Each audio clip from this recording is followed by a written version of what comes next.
বাংলাদেশের এমন বিখ্যাত এলাকার নাম যা শুনলে আপনি হাসবেন। পঞ্চগড়ে একটা উপজেলার নাম বোদা। উপজেলার বাসিন্দারা নাম বলতে গিয়ে অনেক সময় লজ্জায় পড়েন, তবে এই গ্রামের সঙ্গে নারীর কোনো সম্পর্ক নেই। জাতীয় তথ্য বাতায়ন বলছে একসময় সেখানে বদেশ্বরী নামে একটি মন্দির ছিল, সেটি থেকে এলাকার এমন নামকরণ। বগুড়ায় আছে এমন একটি জায়গা যার নাম সোনাতলা। কিভাবে এই নাম হলো তা নিয়ে লোকমুখে নানা গল্প প্রচলিত আছে।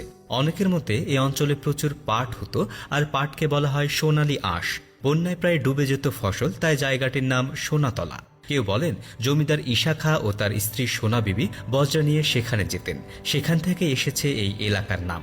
অনেকেই বলেন গোপী নামে এক হিন্দু মেয়ের সঙ্গে প্রেম হয় মুসলমান যুবক সোনা উল্লার। পরিবারের বাধা পড়লে দুজনে মিলে ঝাঁপ দেয় নদীতে। পরে সোনা উল্লার নাম থেকে এলাকার নাম হয়েছে সোনাতলা। গোপীর স্মরণে বাঙালি নদীর শাখার নাম হয়ে যায় গোপাপী। খুলনা শহরে আছে সোনাপোতা। এই নামে বেশ কিছু স্কুল এবং সরকারি প্রতিষ্ঠান রয়েছে। একটা সময়ে এই জায়গার নাম ছিল ময়লাপোতা, কারণ বেশ বড় একটি ময়লার ডিপো ছিল সেখানে। ৮০-র দশকে জায়গাটির নতুন নাম হয় সোনাপোতা। দিনাজপুরে একটি গ্রামের নাম কামড়া। সিরাজগঞ্জের একটি ইউনিয়নের নাম সোনাখাড়া। বরগুনা জেলার একটি ইউনিয়নের নাম সোনাকাটা। বলাই বাহুল্য কোনোটির নামকরণের সঙ্গেই মানুষের কোনো অঙ্গের সম্পর্ক নেই। নওগাঁয় পত্নীতলা নাম নিয়েও হয় হাস্যরস, কারণ পত্নী শব্দের অর্থ হচ্ছে স্ত্রী। তবে সরকারি তথ্য বলছে এসব এলাকার নামের সঙ্গে পত্নী বা স্ত্রী শব্দটির সম্পর্ক নেই। মূলত পাঠানদের রাজত্বকালে বর এলাকায় অনেক পরগনা ছিল। পাঠান রাজকর্মীরা বর্তমান পত্নীতলা বাজারে অবস্থান করে জমির বন্ধক নিতেন, সেখান থেকেই পত্নীতলা। একইভাবে রাঙামাটির জুরাজুরি উপজেলার চুমাচুমি সরকারি প্রাথমিক বিদ্যালয়ের নামের সঙ্গে চুমুর কোনো সম্পর্কই নেই। নামটি এসেছে সেখানকার সুবলং নদী তীরে। সুবলং নদীর চাকমা নাম সলক।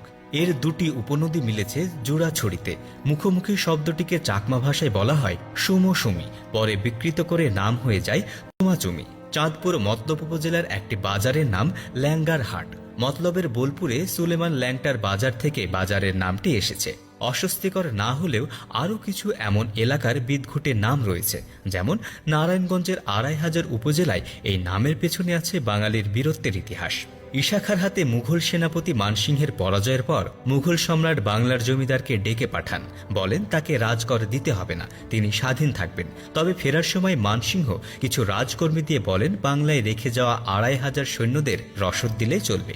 সে সেনারা থাকতেন বর্তমান ২৫০০-এ। ফেনী জেলার ছাগলনাইয়া নামক একটি উপজেলা রয়েছে। ধারণা করা হয় ইংরেজ শাসনামলে দাপ্তরিক নথিতে আর স্থলে ভুলবশত এ লেখার ফলে এ এলাকার নাম সাগর নাই, অর্থাৎ সাগর যাকে নাইয়ে বা স্নান করিয়ে দিতে হয়, তা থেকেই ছাগল নাইয়া হয়ে গেছে। নেত্রকোনার পূর্ব ধরলাচরের ভিটা সরকারি প্রাথমিক বিদ্যালয়ের নাম পাল্টে হয়েছে আলোর ভুবন। বন্ধুরা, আমাদের ভিডিওটি কেমন লাগলো? ভালো লাগলে অবশ্যই লাইক, কমেন্ট এবং শেয়ার করতে ভুল করবেন না।